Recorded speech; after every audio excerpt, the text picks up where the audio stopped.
ياسين والقرآن الحكيم إنك لمن المرسلين على صراط مستقيم.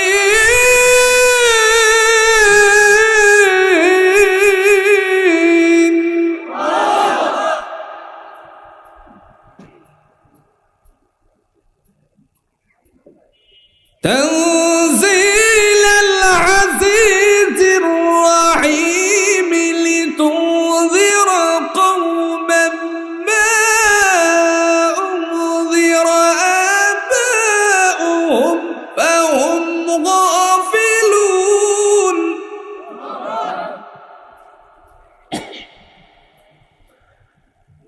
لقد حق القول على أكثرهم فهم لا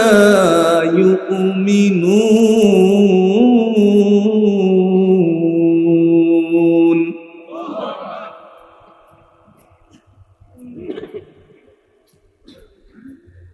إنا جعلنا في أعناقهم أغلالا فهي إلى الأذقان فهم مقمحون.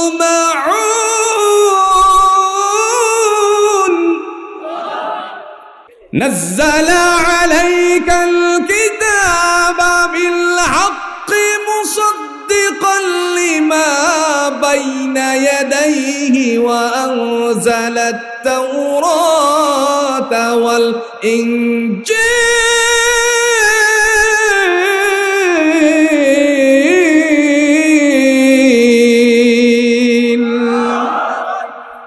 দলিল দেখে আল্লাহ বলেন নাজ্জালা আলাইকাল কিতাবা বিল হক, আমি ওই সত্যরূপে কোরআন অবতীর্ণ করেছি।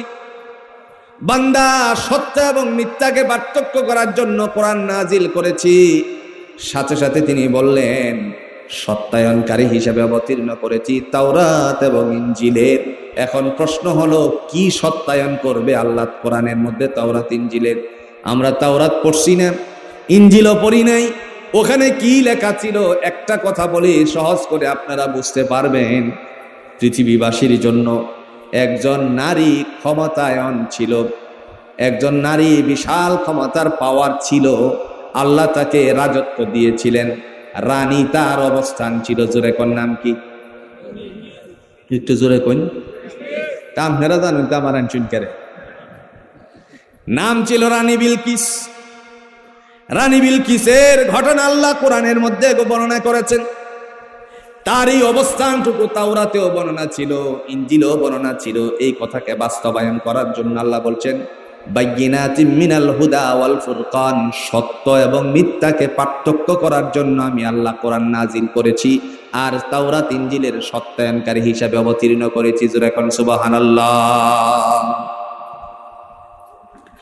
এবার আমরা আল্লাহকে প্রশ্ন করি, আল্লাহ কোরআন কোন ভাষায় দিছো? আল্লাহ পাক রব্বুল আলামিন দেখে বলেন কোরআন তো আরবি, আমরাও জানি কি। কেন দিছো? আল্লাহ বলেন কেন দিছি এটাও বলতে হবে। বলেন আমরা সবাই মিলে আল্লাহরে বলি আল্লাহ কোরআন কেন দিছো?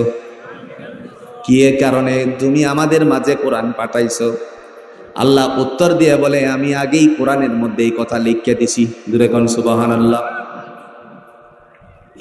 ইন্না আনজালনাহু কুরআনান আরাবিয়্যান লাআল্লাকুম তা'কিলুন।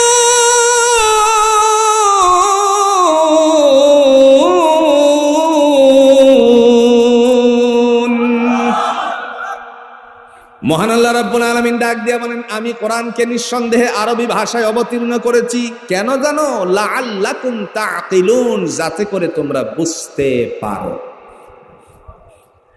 আল্লাহ বলে দিয়েছেন যাতে করে তোমরা বুঝতে পারো। কিন্তু আমরা এত হতভাগা, কাহারো জীবনে 10 বছর, কাহারো জীবনে 20 বছর, কাহারো জীবনে 50 বছর, কাহারো জীবনে 3 বছর 2 বছর।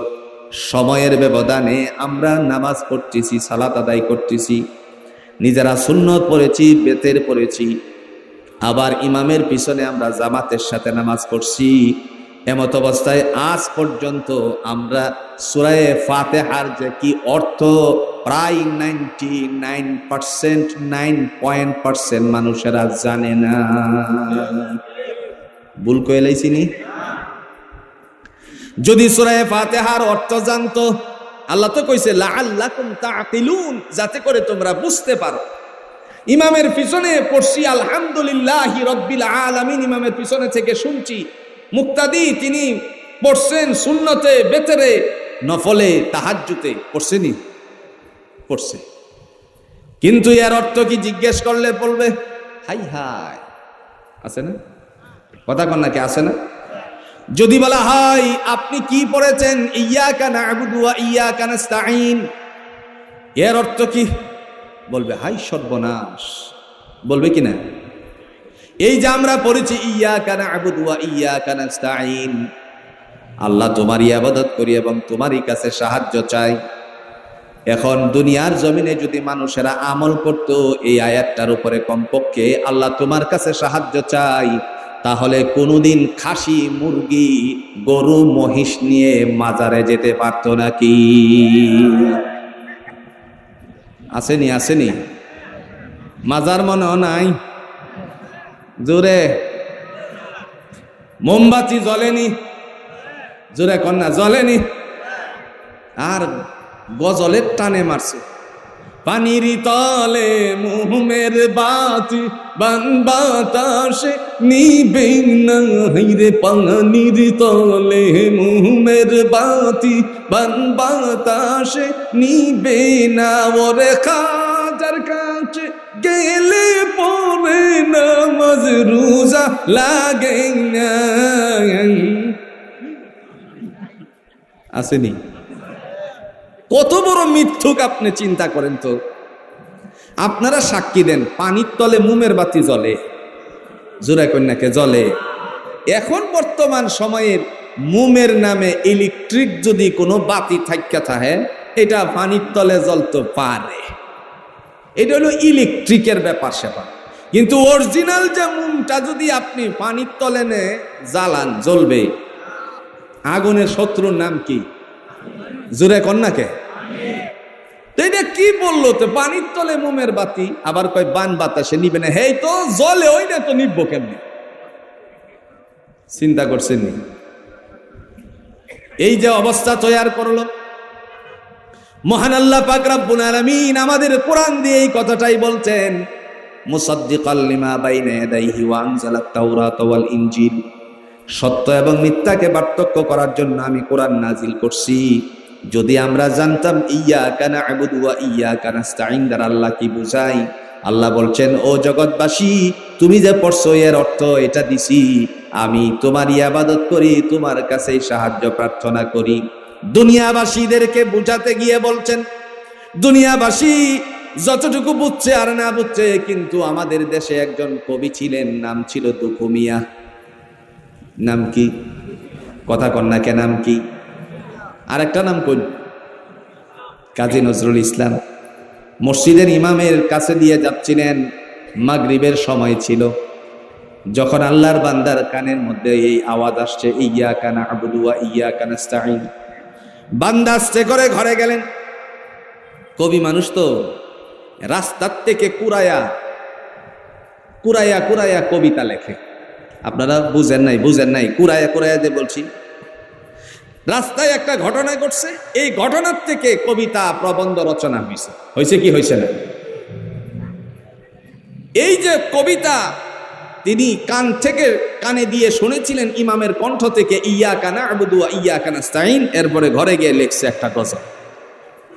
শোনো শোনো ইয়া ইলাহি আমার মুনাজাত, শোনো আমারি মুনাজাত, তোমারি নাম জপে যেন হৃদয় দিবস রাত, শোনো আমারি মুনাজাত, যেন কানে শুনি সদা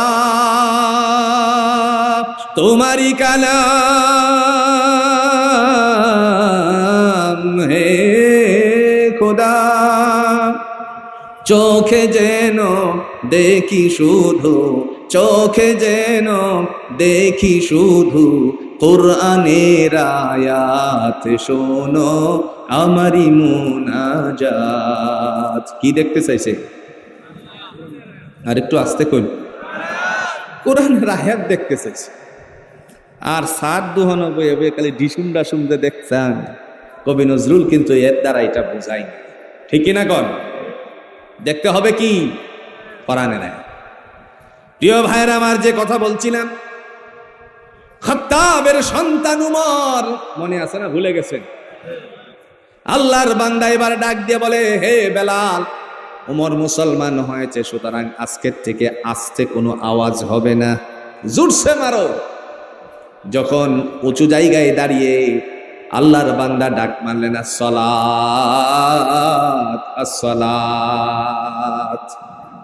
ইসলামের প্রথম জামানায় আজান ছিল এতটুকুই, কথা বুঝছেন না? আগের আজান আছেন এতটুকুই। এখন যে মুয়াজ্জিন আজান দেয়, এটা কখন আসছে? রাসূল আরবি সাল্লাল্লাহু আলাইহি ওয়াসাল্লাম তিনি বসে আছেন, হঠাৎ করে একজন সাহাবী, বেদুইন সাহাবী, গ্রামের মানুষ যাদেরকে বধূ বলা হয়, ওই সাহাবী এসে বললেন, ইয়া রাসূলুল্লাহ, আমি স্বপ্নে দেখছি এক লোক হাতে একটা সিংহা নিয়ে যাইতেছে। আমি তারে বললাম, ও ভাই দাঁড়াও দাঁড়াও। সে দাঁড়ালো। বললাম, তোমার হাতে যে এটা আমাদেরকে দিয়ে দাও, আমারে দেও। জিজ্ঞেস করলো, কি কারণে দিব, কি করবা এটা দিয়ে? আমরা মানুষকে আহ্বান করব নামাজের দিকে। ফেরেশতা বলতেছে, তখন তো আর সে জানে না ফেরেশতা, এটা মানুষ মনে করে।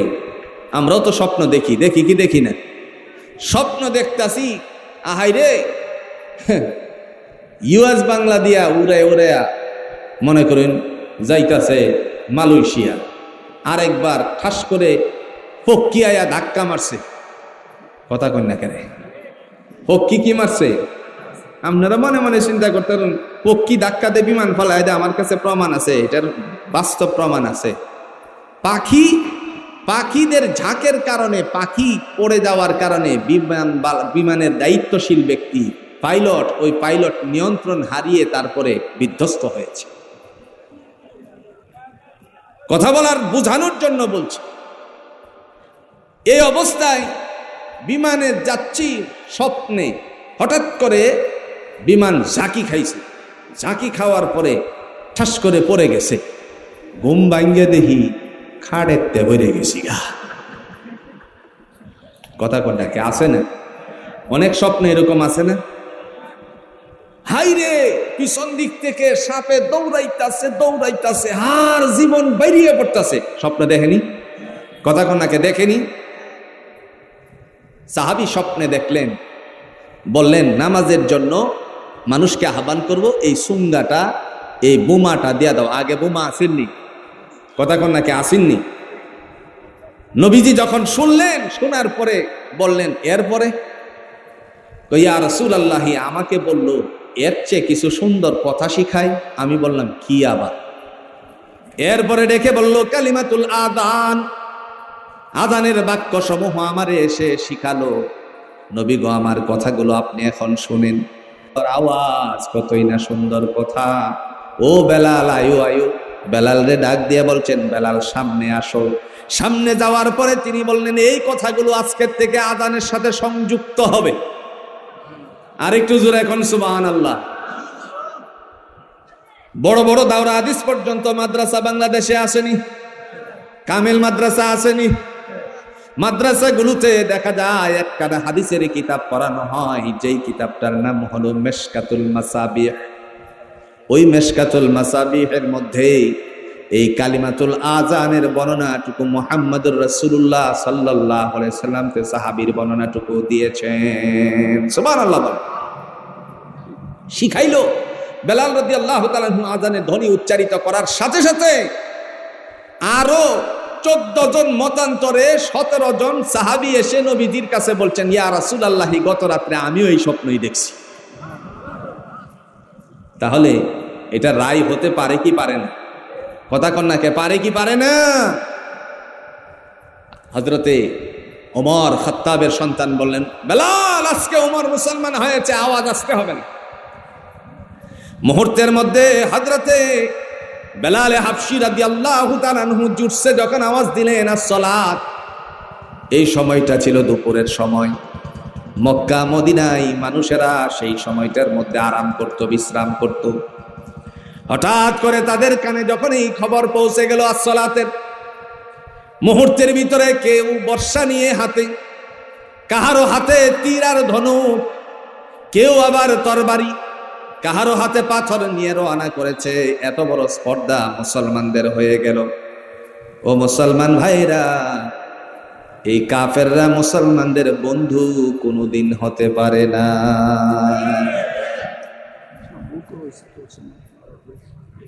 হতে পারে না, কাফেররা কখনো বন্ধু হতে পারে না। এমত অবস্থায় তাদের মধ্যে যেন একটা আওয়াজ চলে আসলো।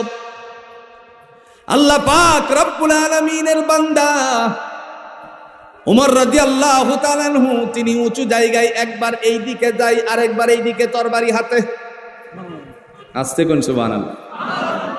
যখন দূর থেকে দেখতে পেল তারা, দেখে দেখে মনে মনে বলতে লাগলো, একজন আরেকজনরে বলে, আবার মনে মনেও নিজেরে নিজে বলে, ওমর কেন এখানে এইভাবে ঘোরাফেরা করে?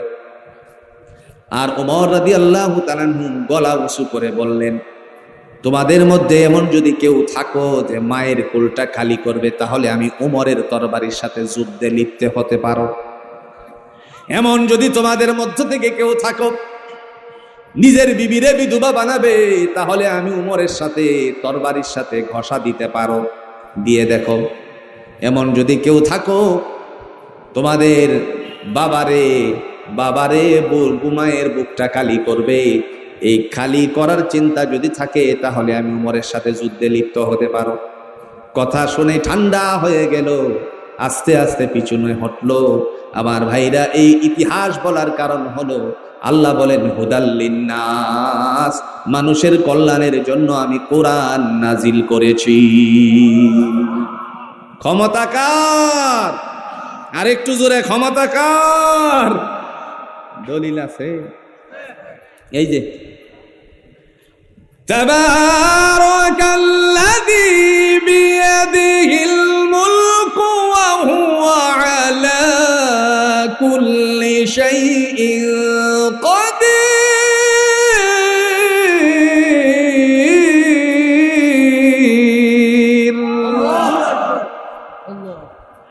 মহান আল্লাহ রাব্বুল আলামিন দেখে বলেন, বরকতময় আমি রব, যার হাতে ক্ষমতা। ক্ষমতা কার? বিষয় কয়টা? জোরে, বিষয় কয়টা? ঢুকতাছে নেই?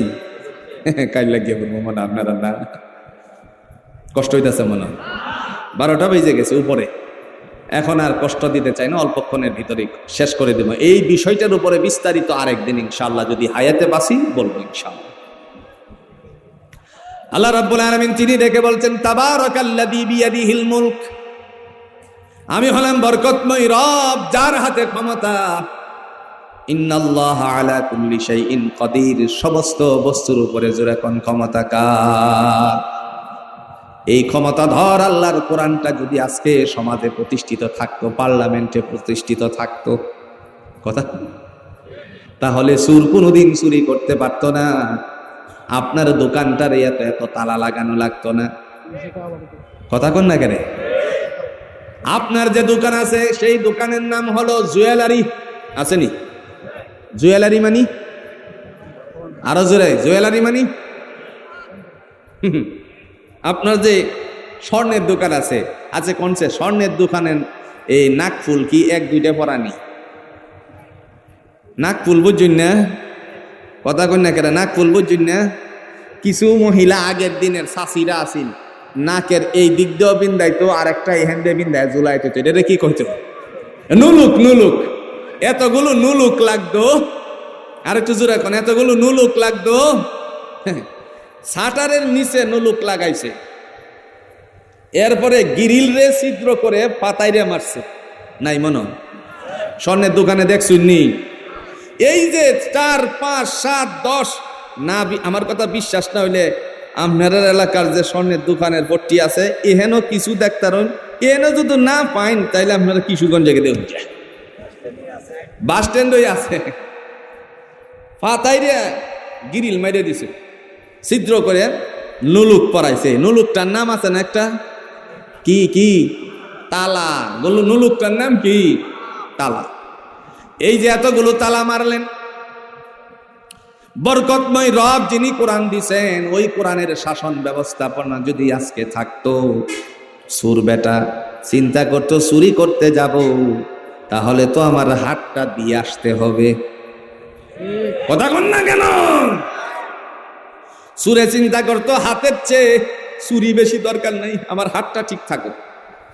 দলিল আছে, চুরি করলে আল্লাহর কোরআনের শাস্তি হলো আস-সারিকু ওয়াস-সারিকাতু ফাকতু আইদিয়াহুম।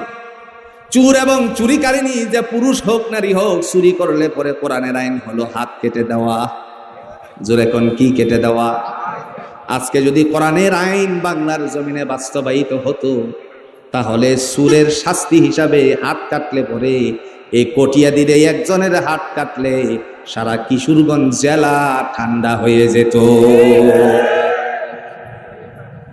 আর যদি সম্মিলিত ভাবে জুম্মার নামাজের পরে, বুঝেন জুমার নামাজের পরে বাইতুল মুকাররমের সামনে যদি সুরের ধরে বিচার করা হতো, যেইভাবে রাসূলুল্লাহ বিচার করতেন, কেমনে বিচারটা করতেন দেখেন। ক্ষমতা যে আল্লাহর, এই কোরআনের শাসনের বিচারটা যদি এরকম থাকতো। নবীজির কাছে একদিন চুরির শাস্তি হিসাবে একজন মহিলাকে উপস্থিত করা হলো।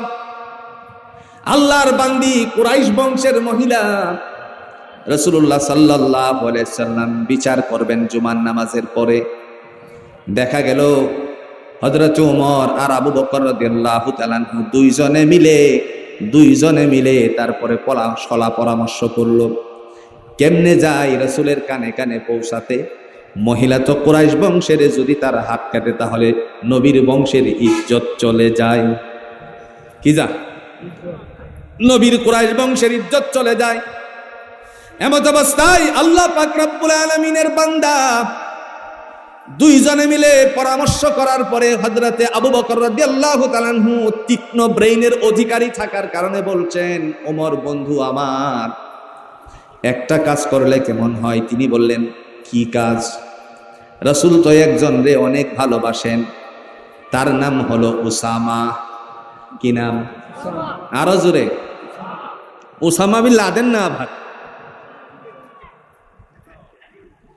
যেই সন্তানকে আল্লাহ পাক রব্বুল আলামিনের হাবিব অধিক মহব্বত করতেন, সে হলো যায়েদ ইবনে হারেস রাদিয়াল্লাহু তাআলা আনহুর সন্তান। খুব ভালো করে এই কথাগুলো শুনবেন, কারণ কোরআনের কথাগুলো খুব মজা এবং দিলে লাগলে হেদায়েত। মজাই শুধু না, হেদায়েত জোরে কোন দিবেন কে? উসামারে নবীর কাছে পাঠিয়ে দাও, কানে যেন এই খবরটা পৌঁছায়। কুরাইশ বংশের নারী বিচারটা হাত কেটে না করে একটু যেন আঙ্গুল কেটে দিলে, বিচার শিথিল করলে সাহাবীরা খুশি হয়। এই কথা উসামারে যখন ডেকে শোনানো হলো, পারবানি উসামা বললেন, অবশ্যই আমি যাচ্ছি, আপনাদের কথা মানব। রাসূলুল্লাহর কাছে গেলেন, যাওয়ার পরে কানের কাছে গিয়ে বললেন, নবীজি আমার, দাদাজি আপনার কাছে একটা সংবাদ নিয়ে এসেছি।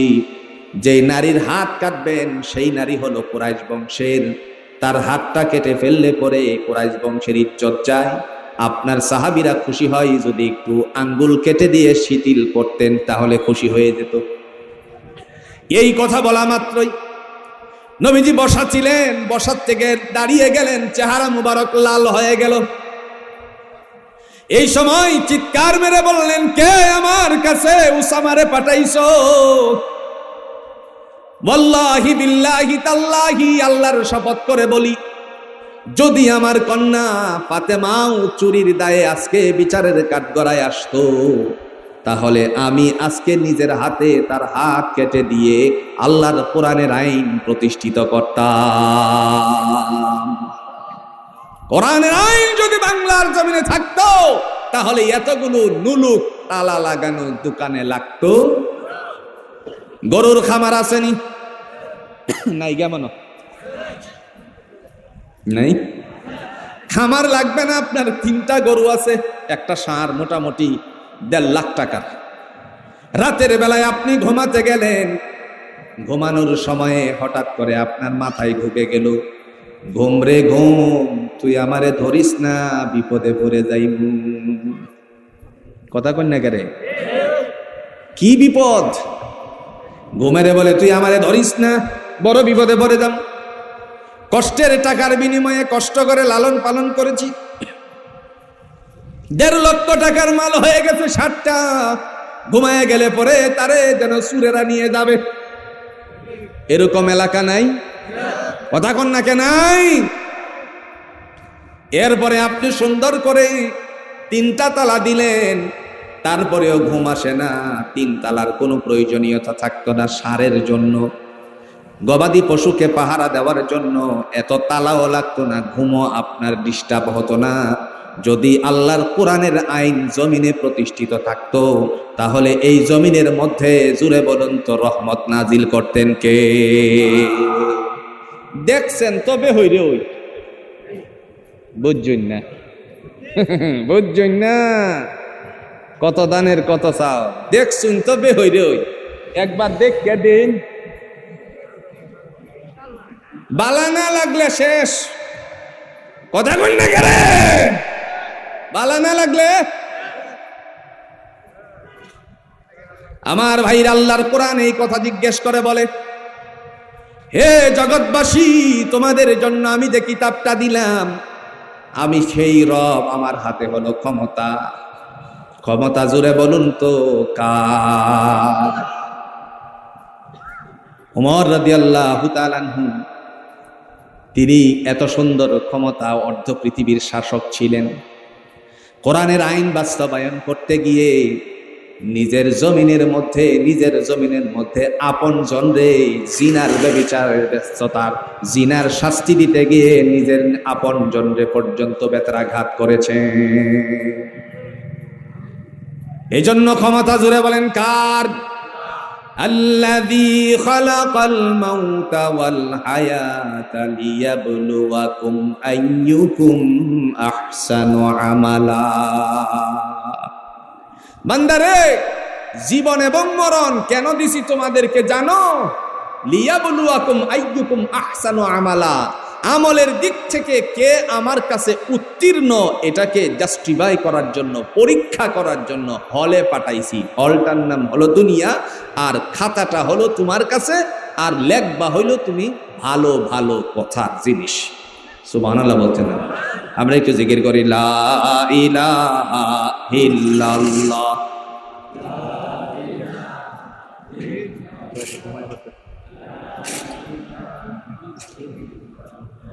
লা ইলাহা ইল্লাল্লাহ মুহাম্মাদুর রাসূলুল্লাহ সাল্লাল্লাহু আলাইহি ওয়াসাল্লাম।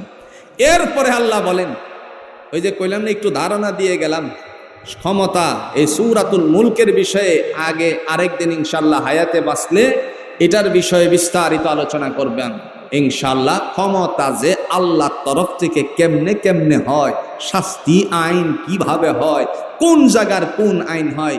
কমপক্ষে বাংলাদেশে একটা আইন চালু আছে কোরআনের, এইটা 60 লাগিয়ে চালু রাখছে, আর নাহলে এইটাও বন্ধ করে দিন।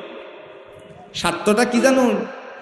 বাপ মারা গেছে, কথা কন নাকি, বাপ মারা গেছে সম্পত্তি রাখিয়া, এখন বোন আছে 2 জন, ভাই হলো কয়জন? জোরে কন। এখন আপনারা বলুন তো, বোনের সম্পত্তি যদি ওয়ারিশি দেন, 2 বোনে কতজনের সমান পাবে? এই যে আইন, এটা বে হয়ে জানে, দরবার বলেন, সালিশ বলেন, গ্রামে গঞ্জে সবাই এই আইন জানে।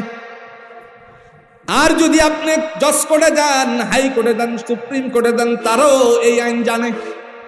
তার কারণ এটা হলো স্বার্থের ব্যাপার সেপার। বোনের কি অর্ধেকটা দিয়ে দিব নাকি? এক বোন যদি থাকে, তারে কি অর্ধেক সম্পত্তি দিবে নাকি? না, সর্বনাশ। ভাগ যদি 2 বোন থাকে, 1 ভাই থাকে, সম্পত্তিরে 3 ভাগ করে নিবে না, তখন দলিল পেশ করবে আল্লাহর কোরআনে ফরায়েজ করে দিছে, এক ভাই সমান দুই ভাইয়ের সম্পত্তি তোমরা এইভাবে কোরআনের আইন মাইনে চলল না, আল্লাহ তোমরা মারবো। বুঝুন না এই জায়গায় স্বার্থটা শেষ হয়ে যাবে বলে আল্লাহর কথা মানি। কিন্তু বোনের সম্পত্তি ভাই কেড়ে নিয়ে যায়, এরকম বোন মনে হয় আর ভাই মনে হয় বাংলাদেশে নাই। বইনের এই যে বিলের ফারো কেটটা, এটা আমরা বাসাটা যাইতাছি গা, এই যে বিলের ফারো কেটটা, এই কেটটা নিলে নিবে, না নিলে নাই, অকরে লাগতে এতরে বাচ্চা বাই ধরে দেন। কথা কন নাকে ভুল কয়ে লাইছি মনে বইনে ভাই আব্বা জীবন তাহা অবস্থায় আমারে কইছিন কটিয়াদির বাজারতে 4টা দোকান আছে, এহেনতে একটা দোকান দিতা, তুমিও তো আমার সামনেই আসলা, তখন তুমি আমারে বিলের পারো বাড়াও কেন? তুই নিবে? কথা কন না কেন, তুই নিবে নাকি? নিলে নে, না নিলে না, একবারে বাড়ি শুরু যাও, জামাইরে লইয়া বাইতে 2-4টা ভাত খাইতা রস, এইটাও বন্ধ হয়ে দেবে। এরকম ভাই বাংলাদেশে নাই? কথা কন্যা নাই? আবার এমন পিতাও আছে দুনিয়ায়, মেরে সম্পত্তি দেয় না, দেয় কালি ছেলেরা রে। কথা কন্যা কেন, ছেলেরে লিখে দেয় আর বলে মারে তোর জন্য দোয়া করে দিছি। আপনার দুয়ার সাইরানার মূল্য নাই আল্লাহর কাছে। যদি আপনি কিছু চান আল্লাহর কাছ থেকে পেতে, লিয়াবলুয়াকুম আইয়ুকুম আহসানু আমালা, আমলের দিক থেকে যদি উত্তীর্ণ হতে চান, এই জিন্দা আর মরণের উদ্দেশ্য হলো, আল্লাহ বলছেন বোনের সম্পত্তিটা ফাই টু ফাই করে সন্তানের অধিকার আদায় করার জোরে বলুন হুকুম কার? মার সম্পত্তি আসেনি? আমার অনেক মায়েরা বোনেরা এসেছেন, খবরদার খবরদার, সন্তানদের রুশানলে পরে, ছেলেদের রুশানলে পরে আপনি কোনোদিন তাদেরকে সম্পত্তি লিখে দিবেন না। আমল সব শেষ, বাত কাফর ফান আর নাফাত, পরকালের বাত কাফর বন্ধ করেন না। কথা কর না কেন? আপনার সম্পত্তি যদি কিছু লিখে দিতে চান তাহলে সমানভাবে যেটা কোরআনে আইন দিছে সেই অনুযায়ী দিবেন, আর যদি তার বাইরে দেন তাহলে যা করছি আমরা সব বরবাদ করে দিবে কে? লিয়াবলুয়াকুম আইয়ুকুম আহসানু আমালা, আমলের দিক থেকে কে উত্তীর্ণ আল্লাহর কাছে অনেক লম্বা কথা, সব কিছু ফাই টু ফাই করে পরীক্ষার খাতা টানবে কে? আর একটু জোরে কোন টানবে কে? টাইনে কইব মাশাআল্লাহ। আমার দিকে সাইন যে এই সাওয়াটাতে দিছেন, আমি যেভাবে বলতেছি এটা আমার বলার না, আল্লাহর বাচন ভঙ্গি এটা। মাশাআল্লাহ। একটা ফোকাস পাবে, ক্যামেরা আসেনি? কথা কোন নাকি আসেনি? এই যে এক ক্যামেরা ফিটিং হয়েছে প্রজেক্টর, এই জায়গায় আমারে দেখা যাইতেছে। দুনিয়ায় যদি প্রজেক্টরে দেখা যায়, আল্লাহ কইব তোমার হাতটার মধ্যে আমি প্রজেক্টর ফিটিং করে খাতাতে যা চিন্তা দিয়ে দিলাম। দলিল আছে? কথা কন নাকি দলিল আছে? আল্লাহ বলে فَأَمَّا مَنْ أُوتِيَ كِتَابَهُ بِيَمِينِهِ فَيَقُولُ هَاؤُمُ اقْرَءُوا كِتَابِيَهْ। বান্দারে যার ডান হাতে আমলনামা গেছে, আমি মুস্কি হাসি দিছি, তুমিও হাসি দাও আর বলো তোমারটা তুমি নিজে পড়ো। পড়ার পরে সে মুস্কি হাসি দিয়ে বলবে ইন্নী যানানতু আন্নী মুলাকিন হিসাবিয়া। আল্লাহ আমি জানতাম পরীক্ষার খাতায় আমি ভালো কাজ করছিলাম, সবগুলো আসছে, বিচারের সম্মুখীন হতে হবে হাসরের ময়দানে। তুমি যে ক্ষমতাধর, আর কোনো ক্ষমতার মালিক নাই, সব ক্ষমতাশীলরা তোমার কাছে একেবারে নিঃস্ব। এই কারণে আমি চিন্তা করলাম ভালো কাজ করব, সব ভালো কাজ আমি খাতার মধ্যে হাতের আমলনামায় পেয়ে গেছি। তখন আল্লাহ বলবেন তুমি যেহেতু হাসি মারছো, আমি আল্লাহ তোমারে একটা সুসংবাদ দেই, খুশি আমি আল্লাহ নিজেও হয়ে গেছি। খুশি যে আল্লাহ হইছে, দলিল আছে? কথা কন নাকি দলিল আছে? খুশির টেলায় আল্লাহ কয় فأما من أوتي كتابه بيمينه فسوف يحاسب حسابا يسيرا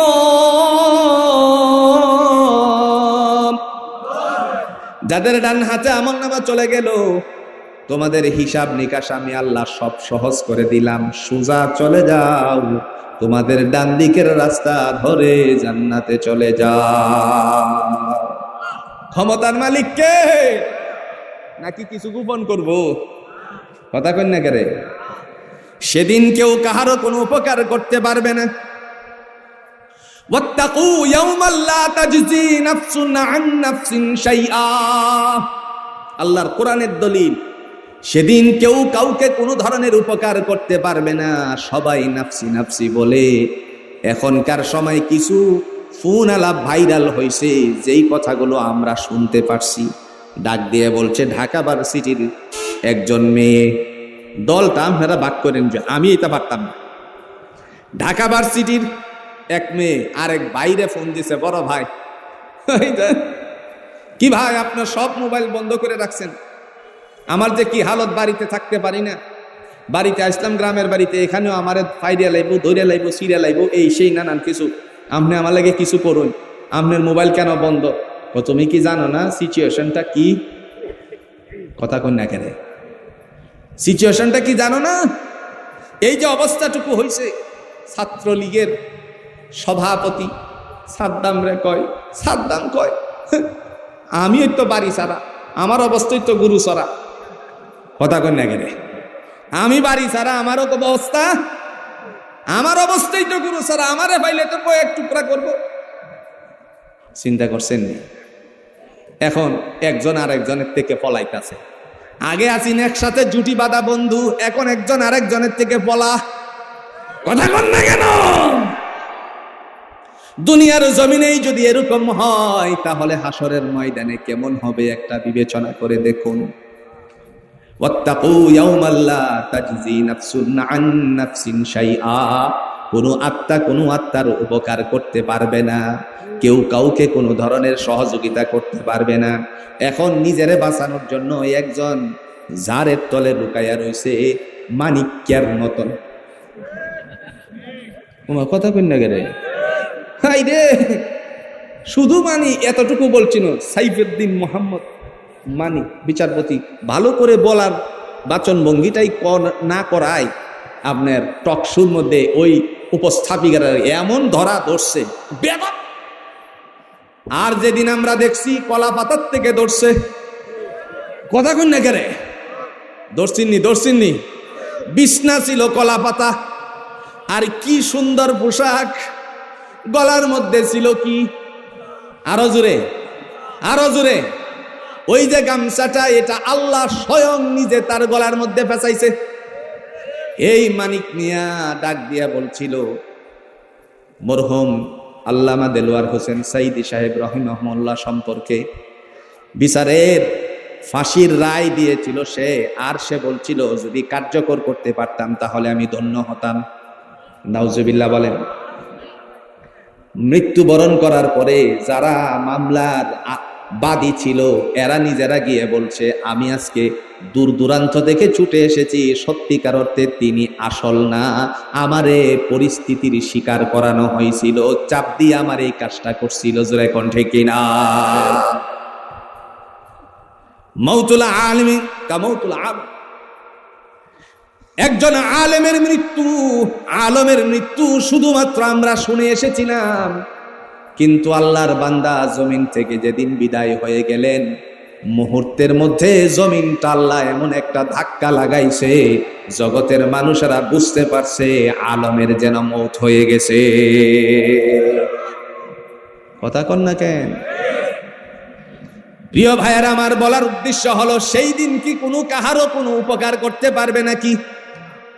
পারবে কিছু মনে ফেসিলিটি করা যাইবে, গোপন তথ্য কিছু থাকবে নাকি, ভুল ত্রুটি কিছু গোপন করা হইব মনে হয় নাকি? দলিল আছে না? যে বললেন দলিল আছে, আছে কইন দলিল এই শেষবারের মতন একটা জুটসে মারবেন, পারবেন তো ইনশাল্লাহ? ইয়াউমা হুম বারিজুনা লা ইউখফা আলাল্লাহি মিনহুম শাই লিমানিল মুলকুল ইয়াউম লিল্লাহিল ওয়াহিদিল কাহ্হার।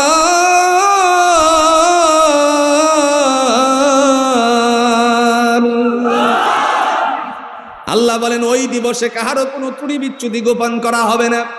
লিমানিল মুলকুল ইয়াউম, আজকের রাজা বাদশাহী কার?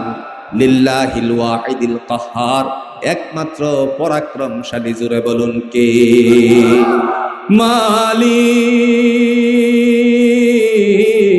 মালিক, মালিক, মালিক। একটি ঘর বানিয়ে দিও, একটি ঘর বানিয়ে দিও। মালিক তুমি জান্নাতে, তোমার কাছে আমার একটি ঘর বানিয়ে দিও, একটি ঘর বানিয়ে দিও। আল্লাহ আমাদের সকলের জন্য জান্নাতে ঘর বানিয়ে দিন। আর একটু জোরে কোন আমিন। আল্লাহ তুমি তোমার কোরআনের শাসন ব্যবস্থাটা জমিনে কায়েম করিও। একটা বার, কয়বার? জোরে, খালি একটা বার। আর না, ভালো লাগলে ওকে, না লাগলে একেবারে নদী যা পাইবেন হেন ইডে দে ফালাই দিবেন। পারতেন না ইনশাআল্লাহ? আল্লাহ পাক আমাদের সবাইকে দিন বুঝে আমল করা তৌফিক দান করুক। সকলে বলুন আমিন।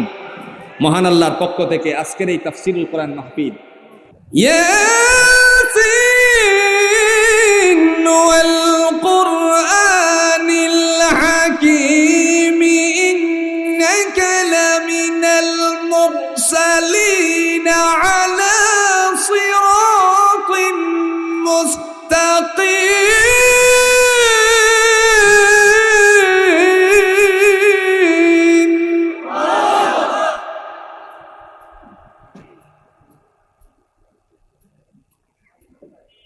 تنزيل العزيز الرحيم لتنذر قوما ما أنذر آباؤهم فهم غافلون.